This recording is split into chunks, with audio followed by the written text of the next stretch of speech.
오늘 말씀의 제목은 신앙인의 감정입니다. 욥기가 총 42장이고요. 그 중에서 이제 4절부터 시작된 이 욥과 세 친구들의 변론이 그러니까 4장부터 시작된 욥과 세 친구들의 변론이 이제 14장으로 일단 1차 마무리가 되고, 다시 15장부터 21장까지가 2차 변론이 되겠습니다. 그리고 22장부터 31장까지가 3차 변론이 됩니다. 특별히 1차 변론에서 이 세 친구들의 말을 한마디로 요약하면, 정리해보면 뭐냐 하면 아주 현세적이고 도식적인 어떤 인과응보론입니다. 즉 뭐예요? 네가 이렇게 고난을 당하는 것은 반드시 그 원인이 있는데, 그 원인이 뭐냐? 죄악이다. 그러니 회개하라. 그러면 하나님께서 이 고난을 싹 걷어가실 것이다. 그런데 네가 계속 이 고난 중에 있다라는 사실은 회개하지 않기 때문이다. 이렇게 이야기를 하는 것이고요. 이에 반해서 욥은 계속 이렇게 얘기하는 겁니다. 맞다. 나는 죄인이다. 하지만 이 정도의 고난을 당할 만큼 죄를 짓지는 않았다. 그러면서 나도 그 관계를 하나님 앞에서 낱낱이 좀 밝혀서 설명을 들었으면 좋겠다. 나도 이 이유가 정말 이것인지에 대해서 하나님하고 이렇게 좀 어떤 재판장에서 서로 주고받는 어떤 이런 그 과정, 변론 과정을 거치는 것처럼 나도 명명백백하게, 나도 내 속이 후련하도록 그렇게 얘기를 하고 싶다. 다만 너희들이 얘기하는 그게 꼭 맞는 건 아니다. 이렇게 얘기하는 것과 함께, 그러면서도 여전히 이 고난이 철회되지 않는 것에 대해서 너무 이 절망감 내지는 이렇게 인생이 이렇게 살 것 같으면 무엇으로 태어났나 하면서 인생의 허무함과 끊임없이 죽음에 대한 동경을 계속 토로하고 있는 그런 내용으로 이루어져 있습니다. 특히 우리가 지난번에 함께 살펴본 바와 같이 14장에서 욥이 이 부활관이나 사망관에 대한 얘기를 좀 하는데, 제가 그랬어요. 완전히 그 부활론이 이 체계화되기 이전이기 때문에 다소 불완전하긴 하지만 욥도 간절히 부활을 사모하고 있고, 일부분은 어찌 보면 부활을 동경하고 신앙 고백을 하지만 완전한 부활 고백은 아니다. 그래서 우리가 이쯤에서 부활관과 이 사망관을 좀 정리를 해보면, 로마서 6장 23절에 죄의 싹은 사망이라는 이 선언대로 이 죄의 싹으로 인간은 모두 죽게 되지만, 그 중에서도 주 예수를 그리스도 나의 주로 믿고 고백하는 사람은 반드시 부활하여 영원한 생명에 이른다. 이것이 현재 기독교에서 주장하는 아주 중요한 이 부활 교리가 되겠습니다. 이제 엘리바스 얘기가 이제 두 번째 2차 변론 중에 이제 엘리바스가 4장에도 4장 5장에 이제 엘리바스가 먼저 말을 꺼냈듯이 또 여기서도 혼자 먼저 말을 꺼내기 시작하는데, 조금 특징적인 게 있다면, 지난번에 1차 변론 때는 그래도 비교적 부드러운 어조로 그간 이야기했던 것처럼 네가 이렇게 벌을 받는 것은 네가 악인이기 때문이다. 하나님은 의인에게는 상을 주고 악인에게는 벌을 주시는데, 네가 이렇게 벌을 당한 것은 네가 악하기 때문이니 빨리 회개해라. 이런 부드럽고, 그쵸, 약간 우회적으로 마음을 상하지 않게 하려고 다소 애쓰면서 자신의 어떤 이런 신앙적 체험을 곁들여서 이렇게 설명을 했었어요. 그런데 변론을 했었어요. 그런데 이 15장에서 나오는 이 말투는요, 아주 위협적이고요, 아주 강경해졌습니다. 그래서 악인이 얼마나 비참한 생애와 종말을 맞게 되는지에 대해서 이야기하고, 아주 망설이지 않고 신랄하고 노골적인 어조로 욥을 질책하는 그런 어투로 기록되어 있습니다. 크게 보면 1절에서 16절까지가 이제 이 대만 사람 엘리바스가 이야기하는 이 내용 가운데, 인간 존재가 근원적으로 무척 부패해 있고, 그렇기 때문에 의인은 없나니 하나도 없다라는 어떤 이런 근거 하에 모든 인간이 그러하며, 또 욥이 한 말에 대한 철저한 부정을 이야기하고 있고요.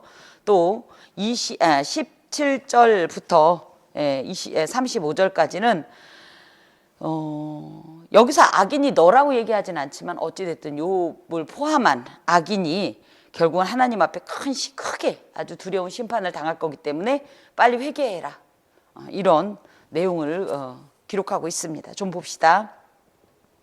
대만 사람 엘리바스가 대답하여 이르되 했는데 여기서는 그냥 평서문으로 돼 있죠. 대만 사람 엘리바스가 대답하여 이르되. 그렇지만 원어상은 어떤 의미를 가지고 있냐면 무척 화가 났고 욥이 그야말로 14장 22절 다만 그의 살이 아프고 그의 영혼이 애곡할 뿐이니이다 하자마자 곧바로 이어서 숨가쁘게 곧바로 변론을 하였다라는 이 내용을 원어상은 담고 있습니다. 그래서 그 정도로 지금 엘리바스가 욥의 말에 대해서 철저한 어떤 부정의 이 태도를 가지고 있는데 지혜로운 자가 어찌 헛된 지식으로 대답하겠느냐 어찌 동풍을 그의 복부에 채우겠느냐. 여기에 헛되다 뭐 동풍 이런 이야기들이 다 같은 이제 뉘앙스인데 특히 헛되다라는 표현은 사실은 숨결 바람이란 뜻이에요. 그래서 성령을 히브리어로 뭐라고 하냐면 루아흐 이렇게 합니다. 이게 이 숨결을 나타내는 건데 우리가 이러죠. 이야기할 때 아유 저 뜬구름 지나가는 소리 하네. 뭐 이런 표현하죠. 뭐에 아무런 가치 없는 의미 없는 이런 뜻으로도 루아흐가 쓰이는데 어찌됐든 욥에 대해서 엘리바스가 그렇게 얘기하는 거예요. 당신이 이야기하는 모든 것은 그야말로 바람처럼 헛되고 무익한 것이다.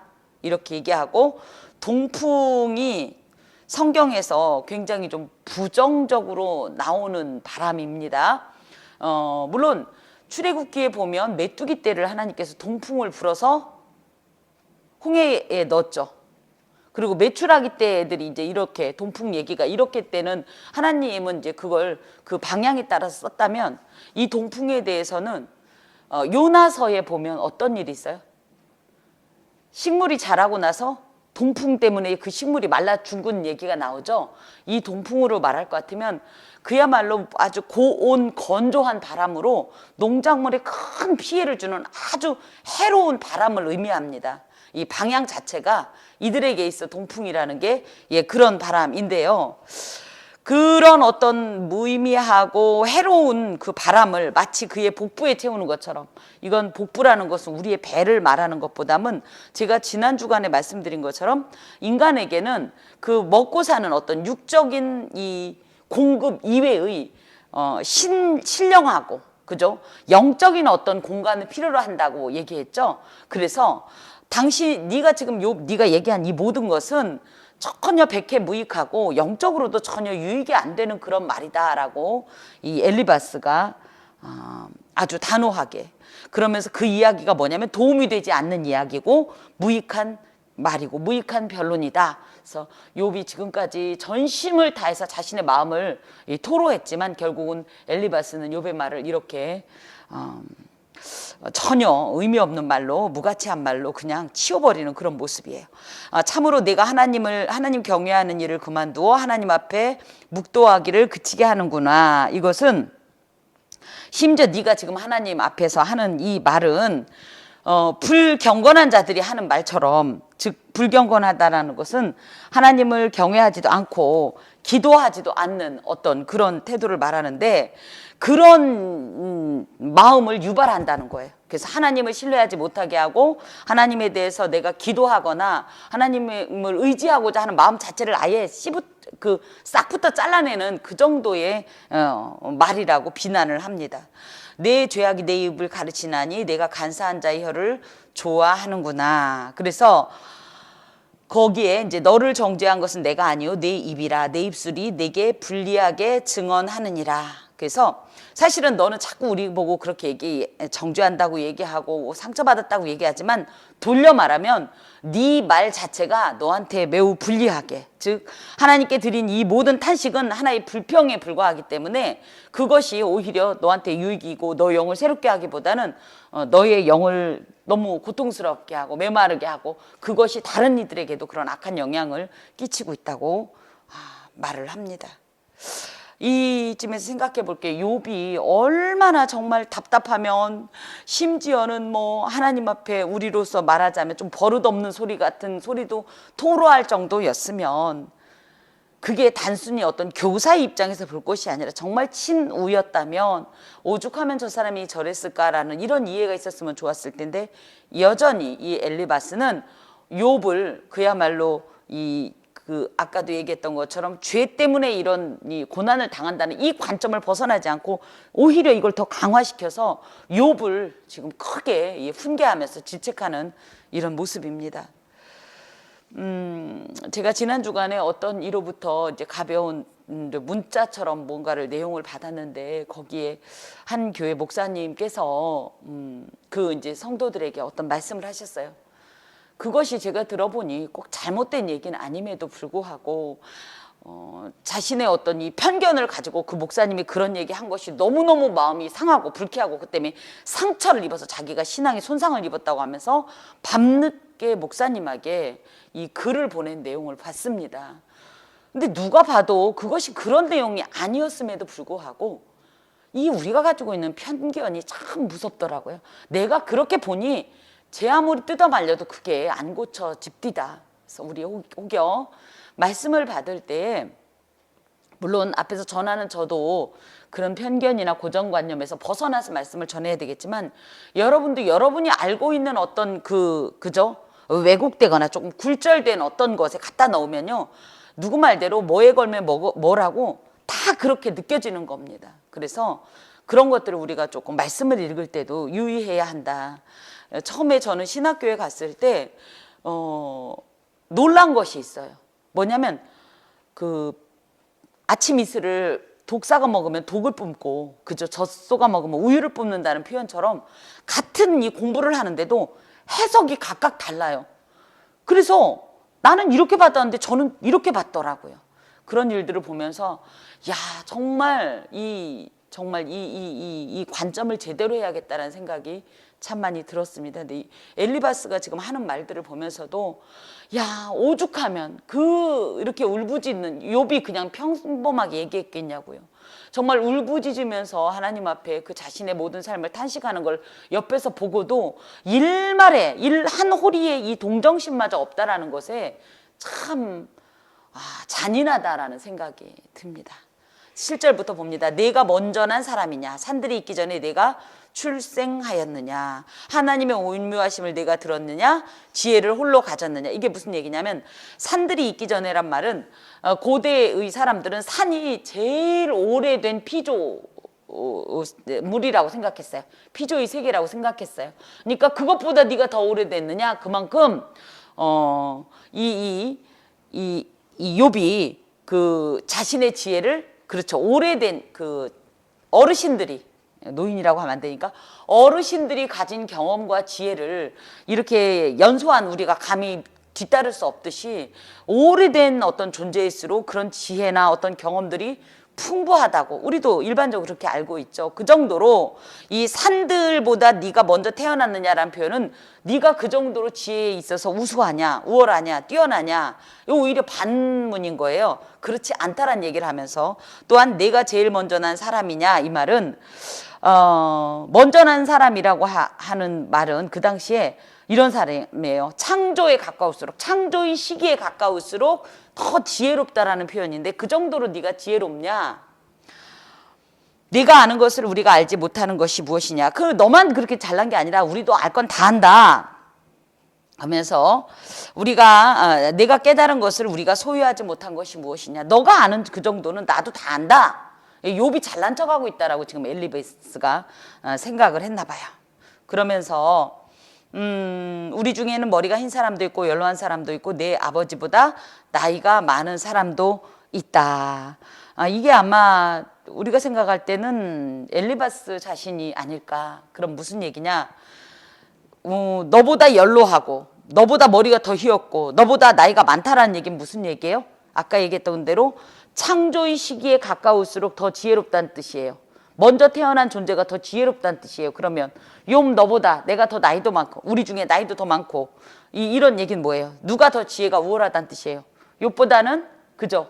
그런데 여기에서 보통 엘리바스가 제일 먼저 말을 꺼낸 거를 봐서 이 사람이 가장 연장자라고 볼 때 이렇게 얘기하는 거와 똑같은 거예요. 뭐예요? 나의 지혜로움에 네가 어떻게 비길 수가 있겠는가 하면서 오히려 자신의 지혜로움을 강조하고 있습니다. 자신의 지혜의 우월성을 강조하고 있어요. 그러면서 11절에 하나님의 위로와 은밀하게 하시는 말씀이 네게 작은 것이냐, 이 말만 놓고 보면 하나님의 위로와 은밀하게 하시는 말씀이 내게 작은 것이냐, 바람직한 말인데, 이 하나님의 위로가 우리가 흔히 생각하듯이 정말 하나님께서 우리에게 주셨던 어떤 특별한 계시나 은혜라는 뜻이 아니라, 이들은 지금 이 엘리바스 뭐라고 얘기하냐면 엘리바스와 소발과 빌닷이 했던 이 모든 말이 하나님의 위로라는 거예요. 하나님의 계시라는 거예요. 그러니까 이런 말이 결코 작지 않다, 결코 너의 지혜에 못 미치지 않는다라는 뜻으로 지금 이 말은 네가 생각하듯이 그렇게 부당하거나 적용이 불가한 내용이 아니라 진정한 하나님의 계시다, 온전한 교훈이다. 이렇게 얘기를 들어보면 거꾸로는 굉장히 자신의 우월성을 더 강조하고 있는 이런 모습입니다. 네가 어찌하여 마음에 불만스러워하며 내 눈을 번뜩거리며, 눈을 희번덕거린다는 표현하죠. 근데 그걸 어른한테는 안 쓰죠. 보통 애들한테 우리가 뭐라고 그래요? 어디다 대고 눈을! 이렇게 얘기하는 말하고 똑같은 거예요. 그래서 어디서 눈으로 너의 불만을 표현하고 있는 거냐, 어디서 감히 지금 어른 앞에서, 이런 표현입니다. 내 영이 하나님께 분노를 터뜨리며 내 입을 놀리느냐. 엘리바스는 약한 인간으로서 하나님께 드리는 욥의 이 투정과 호소가 거꾸로 얘기하면 어디서 감히 하나님 앞에 대들고 말이야, 이게 버릇없이 까불고 말이야, 지금 막 혼내고 있는 말이에요. 14절, 사람이 어찌 깨끗하겠느냐, 여인에게서 난 자가 의롭겠느냐. 계속 얘기하는 내용 중에 이런 표현들이 참 많이 나오는데, 이건 뭐냐면 인간이 기본적으로 가지고 있는 죄성을 말합니다. 그리고 그 죄성이 결론은 뭐예요? 원죄가 결국은 자범죄를 유발하고, 그래서 자범죄는 원죄의 결과다, 이렇게 얘기하는데, 이 사람에게서, 여인에게서 난 자란 뜻은 악을 저지르기를 물마심같이 하는 가증하고 이 부패한 사람인데, 이런 사람이 어떻게 감히 하나님 앞에서 14절에 보니까 나를 깨끗하다고, 나를 의롭다라고 말을 할 수가 있겠는가. 물론 맞는 말이에요. 그렇죠? 그럼에도 불구하고 자꾸만 중요한 건 뭐예요? 욥의 특수성을 가볍게 여기는 겁니다.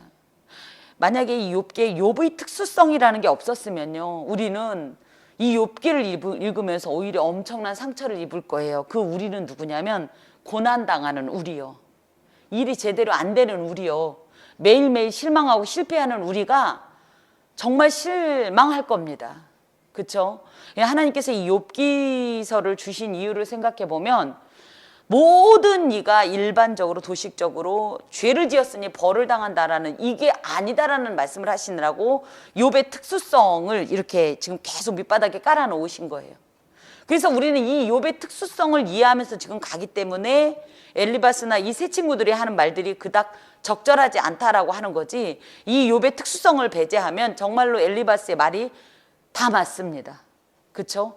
욥이 어디서 감히 말이야, 죄인 주제에, 그래서 벌을 당하는 주제에 하나님 앞에 눈을 부라리고 지금 희번득거리면서 대드는 것이야. 이 버르장머리 없는 것은, 이 죄인아, 네가 네 죄를 알렸다, 이런 표현이 맞습니다만은 사실은 이 욥의 특수성이 우리에게 그래서 위로가 됩니다. 난 이렇게 열심히 하나님을 신앙하고 이렇게 신앙생활 열심히 하면서 예수쟁이로 살려고 이렇게 몸부림치는데도 왜 손을 대는 일마다 무너지고 망하고, 남들은 아무 생각 없이 해도 텅텅텅 펑펑펑 튀겨지는 어떤 나의 이런 어떤 우리가 기대하는 어떤 즐거움들이 왜 내겐 이렇게 힘겨운지, 왜 이렇게 쉽게 다가오지 않는지에 대해서 욥의 특수성을 가지고 우리는 우리 자신을 이해할 수 있고 적용할 수 있다라고 생각이 듭니다.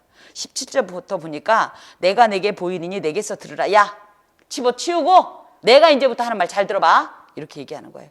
내가 본 것을 설명하겠다. 이는 곧 지혜로운 자들이 전하여 준 것이니 그들의 조상에게서 숨기지 아니하셨느니라. 이거는 뭐다? 내 말은 옛 선조들로부터 받은 지혜로서 너보다 훨씬 더 우월한 지혜를 가지고 있으니 이 말을 좀 들어봐라. 그러면서 그 출처가 어디냐면 이 땅은 그들에게만 주셨으므로 외인은 그들 중에 왕래하지 못하였느니라. 즉 엘리바스가 대만 사람 엘리바스인데 대만이 에돔 족속에 속한 부족이에요. 에돔 족속이 거한 곳이 뭐예요? 이사야에 보면 바위에 거한다는 표현이 있죠. 지금 우리 현대의 페트라 아세요? 붉은 그 붉은 돌로 가끔 그 인디아나 존스 이런 곳에서 가끔 표현되는데 빨간색 돌로 되어 있는 그 황량한 곳에 이 돌을 파가지고 거기 안에 이 왕궁을 건설한 그 족속이 에서의 후손인 에돔 족속이에요. 그래서 이 에돔의 이 후손 중에 하나가 대만인데 대만 사람 엘리바스라는 것은 즉 그 에돔 족속 중에 하나가 엘리바스라는 거예요. 그런데 이 페트라가 어떤 기능을 했냐면 그야말로 높고 그죠? 절벽 가운데서 뚫고 들어간 곳이기 때문에 외부 사람들이 침입을 못해요. 그렇죠? 그게 그 얘기예요. 지금 이 땅은 그들에게만 주셨으므로 외인은 그들 중에 왕래하지 못했다. 그래서 어떤 결과가 있었냐면 자꾸 외인의 침략을 받거나 외부와 섞였으면 우리가 가진 이 순수한 지혜들이 다 혼합이 되고 타협이 됐을 텐데 오히려 순수하게 외부의 것이 전혀 이 혼재되지 않았기 때문에 우리는 순수한 이 지혜를 가지고 있다. 이러면서 자기 자신을 자부하는 말이 지금 이 말입니다. 그 말에 이르기를 그래서 거기서 이제 나오는 말이 뭐냐 할 때 악인은 그의 일평생에 고통을 당하며 포악한 자의 횟수는 정해졌다. 악인은 뭐다? 당연히 고통을 당한다라고 배웠다.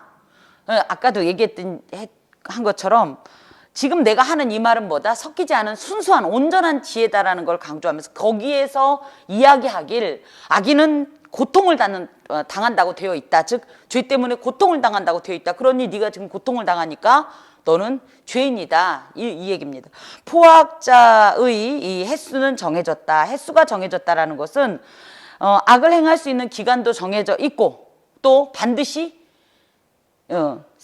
어떤 기간이 이렇게 정해졌다라는 것은 그것에 대한 어떤 심판, 결과도 정해졌다는 건데 당연히 포악자의 이 결과는 뭐겠어요? 하나님 앞에서의 아주 무서운 심판이지 않겠습니까?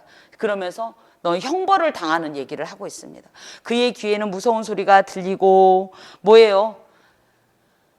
죄인들이 사실 두 다리 뻗고 못 자잖아요. 양심이 있다면 요즘 소위 말하는 사이코패스들 말고 양심이 있다면 그 얘기입니다. 그리고 늘 뭐예요? 바스락 소리만 나도 깜짝깜짝 놀래는 이런 표현이에요.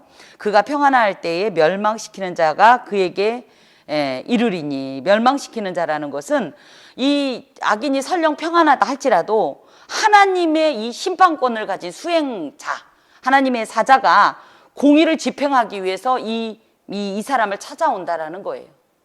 지금 욥이 지금 그런 상태라는 것을 계속 말하면서 그가 어두운 데서 나오기를 바라지 못하고 칼날이 숨어서 기다리느니라. 그래서 그 숨어서 그 두려움과 공포 속에서 살 수밖에 없다. 악인은 그는 헤매며 음식을 구하여 이르기를 어디 있느냐 하며 흑암의 날이 가까운 줄을 스스로 아느니라. 그 죄인이라면 그 악인은 그죠? 그런 죄를 지은 악인은 당연히 두려움 가운데에서 살 수밖에 없고 또 사회적으로도 고립되고 그죠? 또 34 환난과 역경이 그를 두렵게 하며 싸움을 준비한 왕처럼 그를 쳐서 이기리라. 그래서 멸망시키는 자 21절에 멸망시키는 자가 하는 것이 결론적으로 24절에 환난과 역경을 준다. 또 다시 얘기하면 그 환난과 역경을 지금 누가 당하고 있다? 네가 당하고 있다. 그러므로 그가 누구다? 20절에 악인이고 포악자다. 결론이 이렇습니다.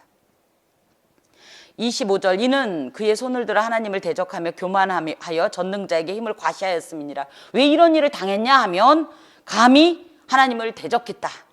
그리고 교만했다. 전능하신 하나님 앞에서 함부로 말하고 나는 의롭다고 얘기했다. 지금 듣는 욥은 따끔따끔한 거죠. 그리고 또 그는 이제 어떤 행동을 했는가예요. 그 멸망시키는 자에게 이 형벌을 당하는 사람이 어떤 행동을 했고 그 결과인가를 얘기하는데 26절에 그는 목을 세우고 방패를 들고 하나님께 달려드니 목을 세웠다는 건 뭐예요? 교만하다. 전 이 말씀이 아픔이라니까요. 예전에 저를 이뻐하신다고 하셨던 목사님께서 날마다 저 20살 때부터 기도할 때마다 다른 이 형제 자매들은 머리에다 살포시 손을 얹고 기도했는데 저한테만 꼭 뒷목에다 손을 얹고 막 목을 꽉꽉 눌러가지고 제가 눌리지 않으려고 막 뒤로 막 이렇게 제끼니까 목사님은 막 더 누르면서 막 이렇게 기도했기 때문에 목을 세웠다는 표현이 정말 실감나게 다가옵니다. 그런 교만을 행하면 당연히 하나님께서 진노하시고 형벌을 내리시는 것은 당연합니다. 지금 엘리바스 눈에 욥은 그런 사람인 거예요. 감히 그러면서 방패를 들고 하나님께 달려든다. 이것은 하나님께 반항한다는 거예요. 근데 방패를 왜 들어요? 하나님한테 혼나면 막으려고. 그래가면서 하나님 앞에 반항을 하는 건데 그 방패가 뭐냐 할 때 내가 생각할 땐 그러니까 요걸 하면 하나님이 나를 어떻게 하지 못하겠지 하는 내가 의지하는 세속적인 어떤 자랑거리들, 힘들, 능력들, 이런 조건들을 말해요. 그러니까 나를 안전하게 지켜줄 것이라고 생각하는 어떤 것과 하나님의 어떠하심을 맞붙게 해서 감히 하나님하고 싸우려고 한다라는 거죠. 요 말을 돌려놓고 보면 맞습니다. 왜 세상 사람들이 하나님을 안 두려워해요? 자기들 나름대로 방패가 있기 때문이에요. 나는 돈이 방패야. 나는 지혜가 방패야. 나는 정치적인 어떤 이 권력이 방패야. 우리에게도 이런 방패가 있을 수 있습니다. 예. 자, 또 27절 그의 얼굴에는 살이 찌고 허리에는 기름이 엉기었고 이게 긍정적인 이미지가 저도 이 살 때문에 이제 조금 이따 병원을 가야 되는데 허리에 살이 찌고 기름이 엉겼다는 얘기는 욕심으로 물질적인 이익에만 관심이 많으면서 무절제하고 방탕하게 사는 삶을 이야기한대요. 내가 그랬구나. 무절제하고 방탕하게 살았구나. 그래서 허리에 살이 찌고 얼굴에 살이 찌고 허리에 기름이 엉겼구나. 어찌됐든 이러면서 즉 결론적으로는 이 땅에서 주신 어떤 하나님의 분복을 자신의 의로 여기면서 하나님께 감사하기보다는 그것을 자신의 기쁨과 쾌락만을 위해서 만족만을 위해서 즐기는 이런 삶입니다. 그는 황폐한 성읍은 뭐냐면 지금은 아닐지 몰라요. 지금 내가 거하는 거. 근데 장차는 그렇게 될 성읍이란 얘기예요. 왜 그렇게 되냐 하면 하나님이 멸망시킬 거니까. 그곳에 거주하면서도 전혀 두려워하지 않습니다. 하나님을. 그는 부유하지 못하고 재산이 보존되지 못하고 그의 소유가 땅에서 증식하지 못할 것이라. 그래서 사악한 자들이 어떤 이제 구체적인 재앙을 당하냐면 번영하지도 못하고 부유하지도 못하고 즉 재산과 소유가 모두 사라지고 누가 연상이 딱 되지요. 또 여기에 보면 어두운 곳을 떠나지 못하리니 불꽃이 그의 가지를 말릴 것이라. 그래서 불꽃이 그의 가지를 말린다라는 것은 무슨 얘기냐면 그냥 하나님의 진노로 그냥 후룩 하고 날아가 버린다는 거예요. 그렇게 휘황찬란했던 악인의 번영이 그야말로 그 아침 이슬처럼 사라져 버린다라는 이런 의미입니다.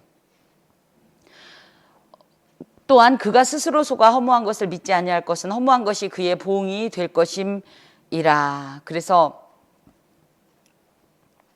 하나님 앞에서 이런 모든 것을 가지고 자랑을 했지만 결론적으로 하나님의 진노 앞에서 이 모든 것은 허무한 것이고 결국은 그가 잡았다 하나 잡아놓고 보니까 아무것도 아닌 허무한 것이 그 삶의 결과이다.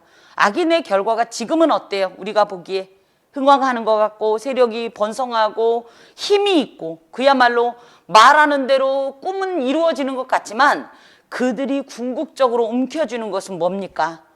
허무한 것뿐이라는 거예요. 아무 의미 없는 무가치한 것뿐이라는 거예요. 우리가 이런 거를 가지고 지나치게 악인을 시샘할 필요가 없어요. 그게 부러울 건 아니잖아요. 그렇죠? 무엇보다도 지금 엘리바스는 그 상태가 지금 누구다. 욥의 상태로서 엄청난 정죄를 하고 있습니다.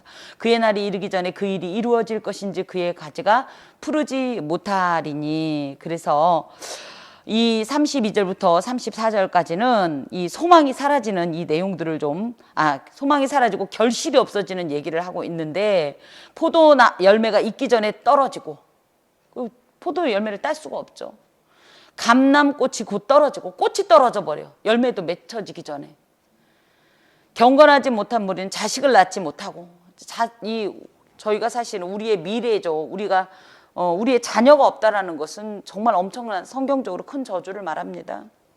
뇌물을 받는 자의 장막은 불탈 것이라. 그래서 하나님 앞에서 심판이 아주 맑게 벗기신다는 표현처럼 그런 심판이 임할 거다. 그들은 재난을 잉태하고 죄악을 낳으며 그들의 뱃속에 속임을 준비하느니라. 악인이 이러하다라는 얘기를 쭉 하고 있습니다. 멸망이 그러므로 상상할 수 없는 어떤 이런 모습으로 이들에게 임할 거다. 그렇게 얘기를 하고 있어요. 아까도 말씀드린 것처럼 엘리바스는 처음엔 부드럽게 얘기했는데 소위 말하면 얘가 말귀를 못 알아듣는 것 같으니까 이제 쎄도 이렇게 세게, 그래서 상처 따위는 안중에도 없이 이야기하는 모습입니다. 이 성경적으로 인과응보 사상이 옳습니까? 아니면 옳지 않습니까? 그렇습니다. 세속적인 인과응보 사상이 있고 성경적인 인과응보 사상이 분명히 있습니다. 근데 좀 구분할 것은 세속적인 인과응보 사상은 뭐냐면 인간의 선과 악에 대한 보응이 이제 현세적으로 주어진다라는 것이고, 그 방식이 이 특수성을 배제한테 도식적이고 그냥 보편적으로 그야말로 상선벌악, 그래서 선을 행하면 상 받고 악을 행하면 벌 받고 이런 식으로 그냥 그대로. 그래서 거기에 특수성은 없습니다. 하나님의 섭리의 단면은 없습니다. 오히려 반면 성경적인 인과응보 사상은 하나의 예표라는 거예요. 언제 이루어질, 종말에 이루어질, 심판에 이루어질 그런 하나의 예표이고, 더하여서 하나님의 섭리라는 측면이 동행하시기 때문에 그야말로 때로는 의인이 벌을 당하고, 그죠? 선이 벌을 당하고 악이 상을 받는 경우도 단편적으로는 보일 수 있다. 근데 진짜 중요한 건 뭐다?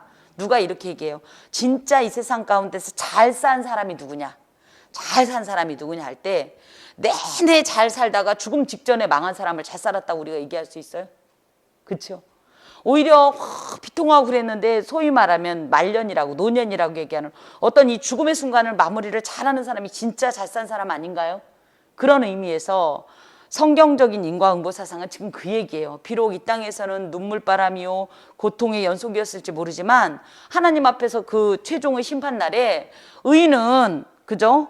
생명의 부활로 가고 악인은 이 심판의 부활로 간다라는 사실이 정말로 더 중요한 것이다라는 것을 강조하고 있습니다.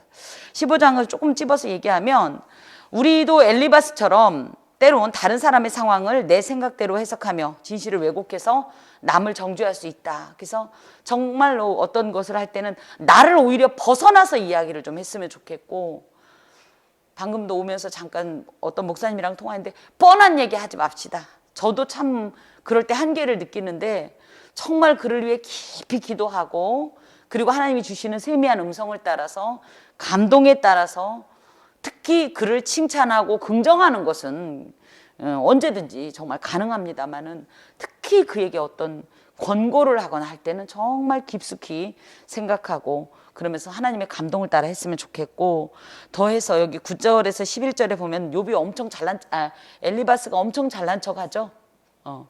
그 잘난 척이 뭐였어요? 결국은 자기가 나이가 많고 그래서 지혜가 높다라는 것이었는데, 우리도 말도 안 되잖아요. 나이 많으면 무조건 지혜로운 건 아니잖아요. 물론 그럴 수도 있긴 하지만 우리도 그런데 공동체 안에서 뭐예요? 오랜 어떤 믿음의 경력, 그죠? 어떤 체험, 또 은사 등으로 함부로 교만이 누군가에게 이런 자신을 어필하는 행동은 조심해야 되겠다. 엘리바스처럼 우리가 이 전통과 인습에 얽매여 있다면 똑같은 답변을 줄 수밖에 없습니다. 그래서 늘 어떤 내 입장, 인간의 관점보단 하나님의 관점을 좀 살펴서 이야기했으면 좋겠고, 마지막으로 아까도 잠깐 드린 말씀이지만 우리는 악인이 멸망한다는 걸 알면서도 악인의 번성에 자꾸만 이끌려요. 마음 흔들려요. 그러지 맙시다. 오늘 말씀의 제목이 신앙인의 감정이었어요. 신앙인의 감정은 어떠해야 할까요? 첫 번째, 누구를 모범으로 삼아야 하겠습니까? 예, 예수님의 이 감정을 모범으로 삼아야겠습니다. 예수님께서는 고난당한 우리를 어떻게 보십니까? 그놈 잘됐다, 쌤통이다? 그럼요. 불쌍히 여기사, 불쌍히 여기사. 그 예수님의 그 하나님의 동정심 때문에 이 모든 것이 가능하다는 사실이에요. 그래서 오늘 아침에 문득 그 생각했어요. 내가 만약에 이제 혼자 김칫국 마시는 거예요. 우리 현정이나 성태가 결혼식 주례를 맡기면 어떤 주례사를 할까 할 때 난 이 말은 꼭 해야겠다 생각한 게, 저희 친정 어머님이 결혼하는 저희에게 하셨던 말씀이 이 땅에 태어난 서로를 불쌍한 줄 알고 불쌍히 여겨라. 이 표현이 참 마음에 와닿았었어요. 이 이제 앞으로 얼마나 고생하면서 살 걸 생각하니까 불쌍하다는 거예요. 남편은 밖에 나가서 첫 자식 벌어먹이느라고 불쌍하고, 아내는 애 키우면서 살림하면서 남편 뒷바라지 하느라고 불쌍하고, 그런 어떤 측은지심으로 보라는 말이 있었는데 저도 그런 생각합니다. 그래서 신앙인의 이 가장 중요한 어떤 신앙적 감정은 뭐냐? 어찌든 어떤 타인에 대한 어떤 긍휼과 위로와, 그죠? 그 무엇보다도 예수님의 그 불쌍히 여기는 어떤 그 감정이어야 하겠습니다. 더하여서 타인에 대해서 조금 늘 얘기하듯이 영적 어떤 그죠? 오지랖이 좀 있어야 돼요. 나만 잘 먹고 나만 잘 살고 내 입장에서만이 아니라 타인의 어떤 아픔에 대해서 좀 감각할 수 있어야 되고요. 그건 훈련을 좀 해야 합니다. 나는 못 그래요. 하지만 생각해보면 각자마다 자기 나름대로의 영역에선 다 그게 나와요. 근데 우리가 엄연히 얘기하면 예수의 피로 지금 우리가 새로운 호적이에요, 여기가. 그래서 예수의 피로 맺어진 영적 혈연 관계 속에서 내가 내 혈연 관계 속에 행하는 것을 공동체에서 행할 필요가 있습니다. 그래서 우리 식구는 너무 그런데 여기는 남이라고 그러면 우리가 온전한 하나가 되지 못했다. 마지막으로 신앙인의 온전한 감정 가운데 우리가 마귀한테 가장 많이 이 공격당하는 부분이 뭐예요? 감정이에요. 제가 보니 그래요. 감정입니다. 다른 거는 다 신앙으로 이기는데요. 감정은요. 감정이 신앙을 이겨버려요. 그래서 감정을 좀 적절히 절제해야 되겠고, 그 감정 가운데서도 특히 이 감정을 표출하는 언어 생활이, 저도 이 말씀을 드리면서 참 부끄럽습니다. 하지만 온전히 해야 되겠다. 특히 이제 야고보서 1장에 보면 성내는 것은 하나님의 의를 이루지 못한다는 표현이 있습니다. 아까 잠깐 문자 얘기했던 그 분의 그 자매의 그 카톡 내용을 봤을 때 제가 딱 느꼈어요. 분노가 이만큼 차서 이를 억물고 이야기하는 모습을 보면서 참 안타까웠어요. 그걸 그렇게 분노에 차서 보니까 더 그렇게 보였겠지만 그것은 결코 하나님 안에서 온전하지 못합니다. 이렇게 얘기해요. 그러고 싶은데 잘 안 돼요. 그래서 우리에게 누가 필요하다? 예수님이 필요합니다. 예수님의 또 다른 이 보혜사, 예수께서 파송하신 또 다른 보혜사이신 성령의 도우심과 그 능력과 그 인도하심 가운데 우리가 우리의 감정을 잘 절제하고 온전히 행하여서 온전한 신앙인의 감정으로서 공동체를 대하고 나의 가족을 대하고 또 우리 자신도 마귀에게 참소당하지 아니하는 그런 지혜로운 주의 권속들이 되시길 간절히 축원합니다. 기도하겠습니다. 하나님께 감사합니다. 하나님,